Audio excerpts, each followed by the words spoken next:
गांव की चाउमीन। गांव में चाउमीन का चलन अभी अच्छे से नहीं आया था, लेकिन सुरेश शहर से चाउमीन बनाना सीख कर गांव में ठेला लगाता है। अरे ये केचुआ है क्या भैया? कैसे खाया जाता है? अरे नहीं नहीं, ये चाउमीन है। चाउमीन शहर में खाया जाता है। कितने की दे रहे हो सुरेश? 10 रुपए की प्लेट भरकर।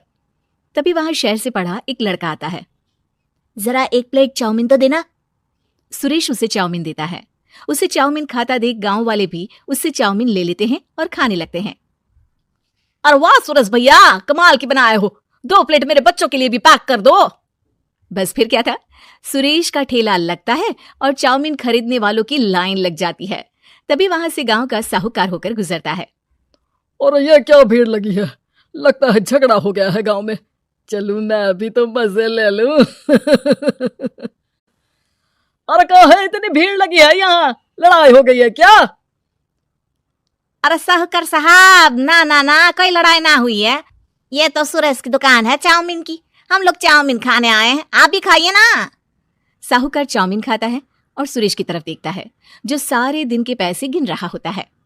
अरे सुरेश, क्या लागत है इस काम की? अरे साहूकार जी, आप अब आए हैं तो ये पूरे 10,000 रुपए ले जाइए, जो पिछले साल शहर जाने से पहले आपसे लिए थे ना। लागत तो क्या कहे, जो आपने दिया था उसी में सीखा भी है और दुकान भी खोल ली। अरे पैसे इतने जल्दी क्या जरूरत थी? कैसे जरूरत नहीं थी साहूकार जी, इतना मोटा ब्याज कहाँ से भरते। साहूकार को अब सुरेश की दुकान को हड़पने की लालच आ जाती है। नाना करते ये सारे दिन में 500 रुपए कमा ही लेता है। अरे गांव में ये ऐसे ही कमाता रहा तो कहीं ब्याज का काम ना शुरू कर दे। अरे भैया, कोई ना कोई जुगाड़ तो करना पड़ेगा। अब साहूकार घर आ जाता है और अपनी बीवी को सारी बात बताता है। हाँ जी, ये तो मैंने भी सुना है कि सुरेश के हाथ की चाउमीन नहीं खाई तो कुछ नहीं खाया। अरे हाँ हाँ, सही ही कहते हैं।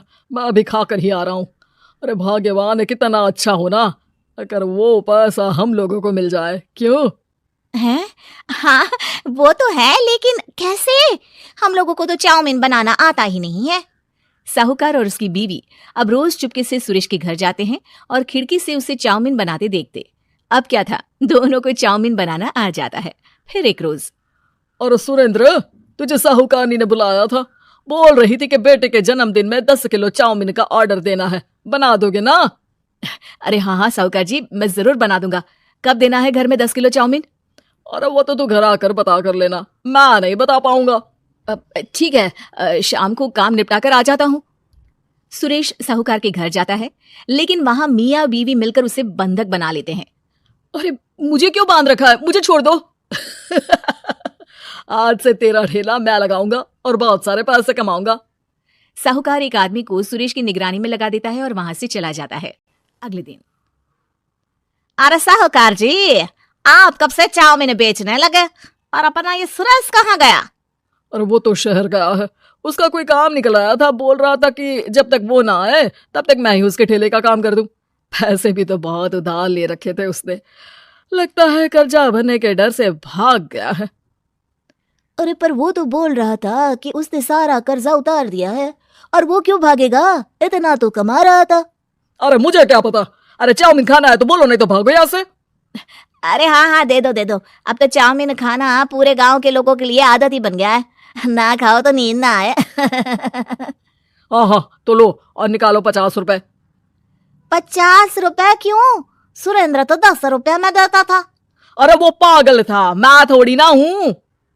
गांव वाले, जिनको चाउमीन की लत लग गई थी, वो करते भी क्या, दे दो और ये लो 50 रुपए। लेकिन फिर साहूकार उन लोगों को प्लेट में थोड़ी सी चाउमीन रख देता है। अरे ये क्या, पैसे 5 गुना ज्यादा और चाउमीन बस इतनी सी? अरे साहूकार साहब, भगवान से तो डरो। बस फिर क्या था, साहूकार की मन मर्जी चलने लग जाती है और गांव वाले करते भी क्या। एक रोज, मुझे तो लगता है कि सुरेश को साहूकार ने मार डाला होगा, क्योंकि उसका काम इतना अच्छा चल रहा था। फिर वो क्यों जाता, और वो भी साहूकार के हवाले दुकान करके? ना बाबा ना। अगले रोज, भाग्यवान, देखो तो जरा, इस सुरेश भी ना कितना पागल था। जिस काम से वो ज्यादा पैसे बना सकता था, उससे इतने कम पैसे छाप रहा था। 50 रुपए प्लेट में भी गांव वाले खूब खा रहे हैं चाउमीन। हाँ जी, और जितने में वो लोगों को 10 प्लेट खिलाता था। भर भर कर हम लोग उतने में 20 प्लेट बना रहे हैं, क्यों जी? वहीं सुरेश रोज भगवान से मांगता कि बस एक बार वो किसी तरह वहां से निकलने में कामयाब हो जाए, लेकिन उसकी हर कोशिश नाकामयाब होती। फिर एक दिन, अरे भाग्यवान, ऐसा कुछ करो कि चाउमीन बनाने का खर्चा आधा हो जाए, जिससे हम लोगों को और मुनाफा हो। ना जी, मुझे तो कोई तरकीब ना सूझ रही। अरे सुनो, एक काम करते हैं, चाउमीन बनाने में जो सब्जी लगती है वो मंडी में लेने तुम देर रात चली जाना। तब तक वो सारी सड़ी गली सब्जी जो दुकानदार वहीं फेंक जाते हैं वो उठा कर ले आना फ्री में। अरे वाह जी वाह, आप तो बहुत समझदार हैं जी। बीवी वैसा ही करती है, लेकिन अब लोग चाउमीन खाते तो मुंह बनाकर। फिर एक बार, अरे राम राम राम, ये पेट में दर्द काहे हो रहा है? आई, आई, आई, आई। हाय रे हाय, मेरा भी पेट दर्द के मारे फटा जा रहा है। सभी को शक हो जाता है कि उन लोगों को चाउमीन खाने से ही ये बीमारी हो गई है। वहीं दूसरी तरफ जो आदमी सुरेश की निगरानी कर रहा था वो सो रहा होता है और मौका देखकर सुरेश वहां से भाग जाता है। सुरेश गांव वालों के पास जाकर उन्हें सब कुछ बता देता है। बस अब क्या था, साहूकार के घर पुलिस पहुंच जाती है। चलो, तुमने गांव के लोगों को खराब सब्जी वाली चाउमीन खिलाकर बीमार किया और सुरेश को बंधक बनाया। तुम्हें इसीलिए हम गिरफ्तार कर रहे हैं। साहूकार को पुलिस ले जाती है और फिर अगले दिन से सुरेश का ठेला गांव के बाजार में लग जाता है, जहां अब पहले से ज्यादा भीड़ होती है।